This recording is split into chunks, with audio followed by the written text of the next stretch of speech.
অপকর্ম করলে আওয়ামী লীগের মতোই বিএনপিকেও ছুঁড়ে ফেলবে জনগণ।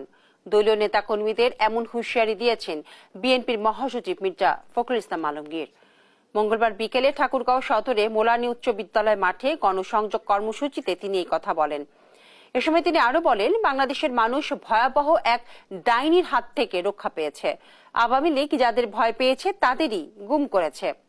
1700 মানুষকে গুম করে দলটি 7 থেকে 8 বছর পর্যন্ত তাদের আটকে রেখেছে বলেও অভিযোগ করেন তিনি। দেশের মানুষের কাছে সবচেয়ে নির্ভরযোগ্য দল বিএনপি উল্লেখ করে তিনি বলেন, ক্ষমতায় এলে সনাতন ধর্মাবলম্বীদের সর্বোচ্চ নিরাপত্তা দিবে দলটি। দানের সৃষ্টি আপনাদের, একে রক্ষা করার দায়িত্ব আপনাদের। আওয়ামী লীগ তো অন্যায় না করে, অন্যায় করতে গেলে মানুষ ক্ষমা করবে না, মানুষ ভালোবাসবে না। আওয়ামী লীগকে যেভাবে ছুড়ে দিছে আপনাদেরকে